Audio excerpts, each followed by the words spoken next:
Subscribe to our YouTube channel and press the bell icon to get the latest updates. India, I think this is going to prove to be a big challenge because India, like America, has a very similar quality. There's a lot of wealth in the country. There's a lot of innovation. There's a lot of dynamism. Indian government functions very poorly. And it functions very poorly even in comparison to other developing countries, even in comparison to countries that are actually poorer than it. And it has highlighted that reality. And to me, there's a real test here. There's no question that by any normal metric, the Indian government, and I mean by that the Delhi government, has handled this very poorly. The only issue that matters now in terms of a politician's approval ratings and a leader's approval ratings is how did you handle the pandemic? Trump handled it badly. His approval ratings have sunk. Angela Merkel in Germany handled it well. She's at 84%. The Greek Prime Minister, Greece has handled it superbly, way up. Boris Johnson, way down.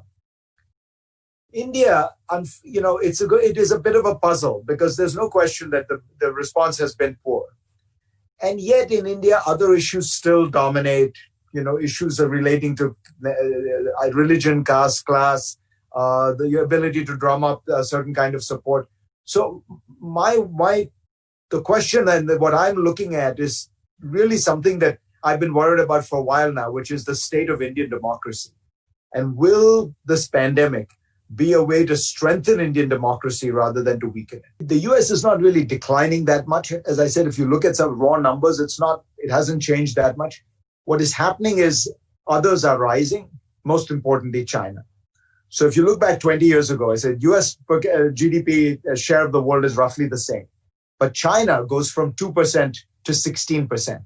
So China has an 800% increase in GDP and it is share of global GDP.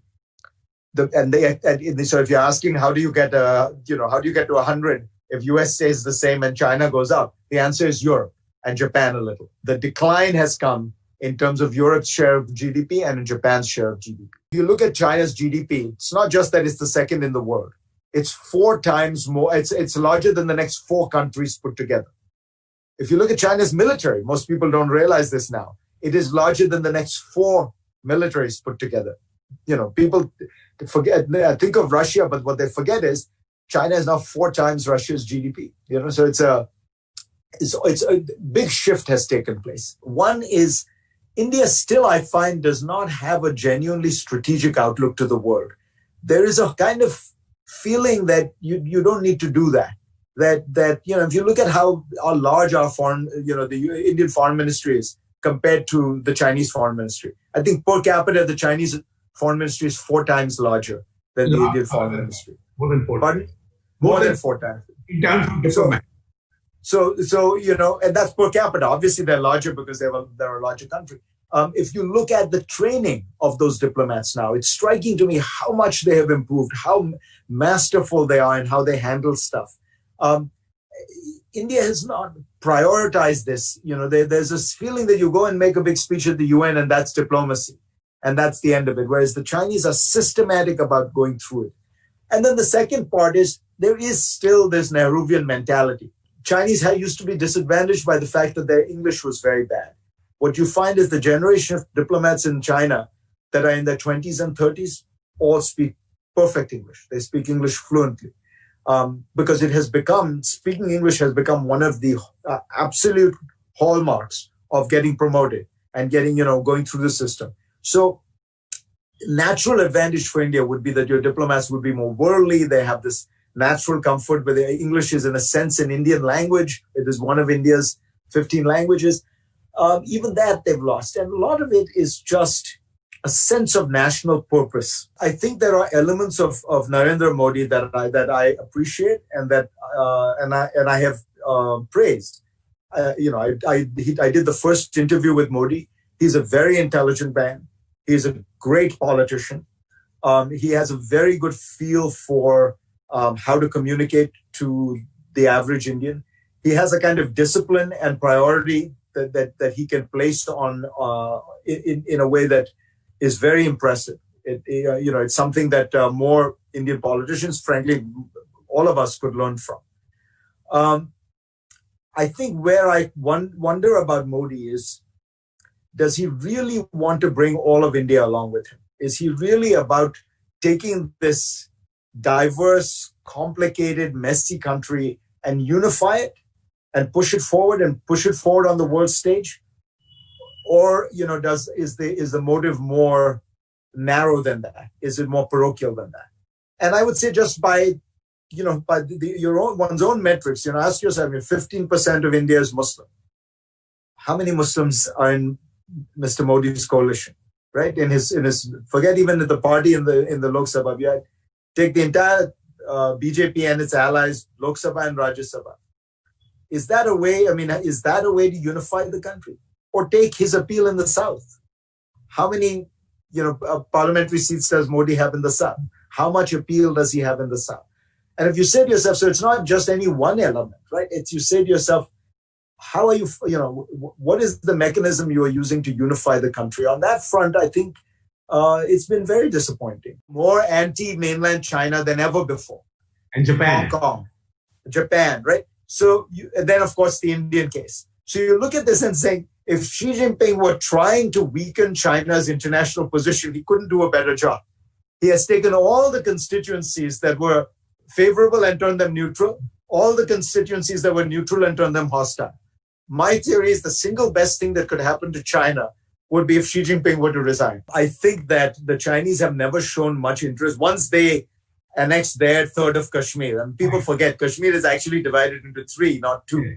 The Chinese took a third, the Pakistanis have a third, and India has a third. They have not shown much interest, and they've not shown much interest in other countries as well. China is not, it seems to me, territorially expansionist in that classic 19th century way. It wants to intimidate rather than annex. And it is that intimidation factor where they want you to understand who's boss. If you go back to Chinese history, the core issue that they wanted was you come to them and you kowtow. And you had, kowtowing was an elaborate process of bowing to the Chinese emperor. What was that about? It was signaling that China was strong, that you recognized it, and you were intimidated by it. And that's what they wanted then, and that's what they seem to want now. I think the problem in America is this. So right now, it looks very bad for Trump. And it looks bad for a reason that Trump understood from the beginning.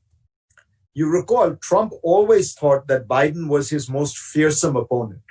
That was why he does the whole Ukraine gambit. He tries to get the Ukrainians to sully Biden's name because he knows Biden is his most formidable foe. This was when Biden was one of 15 Democratic contenders, right? And I think a lot of us thought, why is he so obsessed with Biden? But Trump is a smart guy politically. He understood that Biden was the one to worry about. Why? Because Biden is an old white guy. He's an old white man. And it's very hard to portray him as a radical. It's very hard to portray him as this, in the way that they were able to portray Hillary Clinton or the way they'd be able to portray Elizabeth Warren or somebody like that. I think there are areas where Trump has acted in ways that were overdue or on concerns that were overdue. The condition of American working class people, dealing with China and some of its, the way it has rewritten the rules of trade. But I think fundamentally, what Trump has done has been to celebrate a kind of narrow-mindedness, selfishness, mean-spiritedness in America that I think is deeply un-American. It is not part of the real modern American tradition. It has weakened America's political position in the world. It has made America not really do the kind of things I was saying that I'd like to see Modi do in India, celebrate its diversity, celebrate its ability to make something out of this diversity. So, I think fundamentally he has been very bad for America. As a character, he is, how to put it? I mean, he's everything I've tried to teach my children not to be as a human being. He's mean. He's a bully.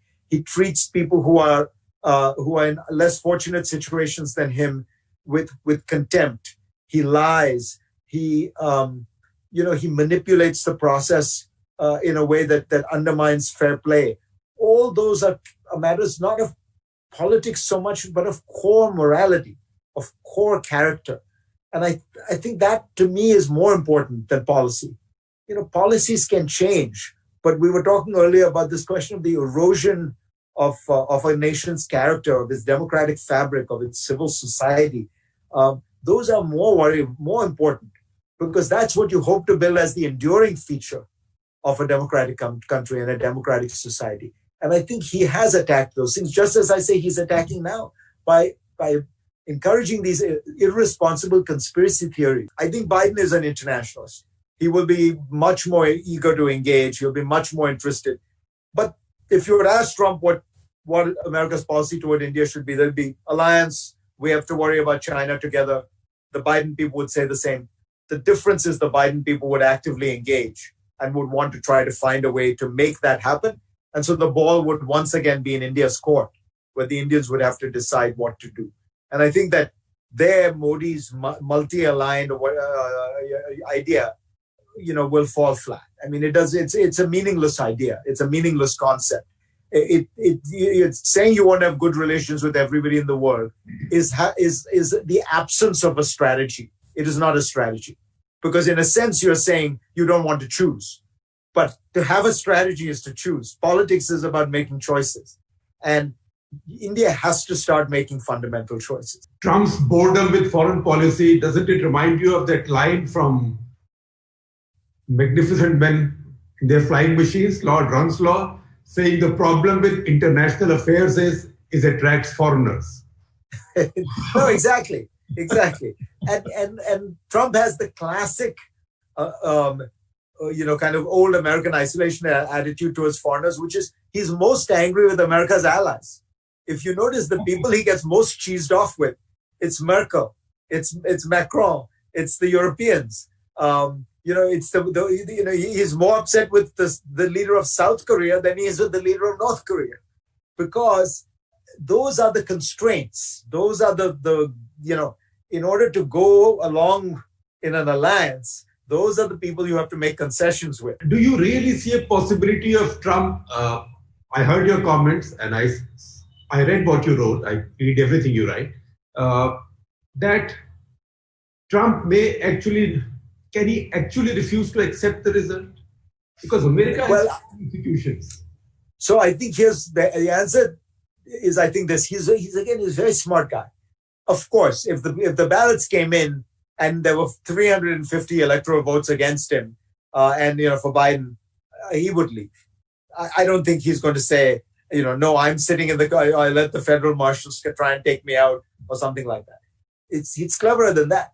But what if in 6 of those states, Biden's lead is small enough that he can demand a recount, or that he can claim that the mail-in ballot process, he takes it to court and says the mail-in ballot process is fraudulent, so we need a recount of all the mail-in ballots, or we need a revote. In other words, could he tie the system up in knots, because you have this novel situation where you're going to have fewer voters, fewer polling places, lots of mail-in ballots. All that rests on margins being slim. But look, America is a 50-50 country. The margins are going to be slim. I think that most important issues on which Biden will probably reverse himself, obviously issues relating to the courts, but immigration. I think you'll see a very different policy under Biden on immigration. And there might be a deal to be had if Biden wins with a substantial majority. I think international, Biden will rejoin the Paris Climate Change Accord. He'll rejoin Iran. I don't know what he'll do on Trans-Pacific Partnership. I think there will be an effort to in some way rejoin it without calling it that, because it has become a dirty word. So they'll make some kind of new arrangements and new deals. But I think there will be a very strong effort to rejoin the alliance structure of the United States, the international system,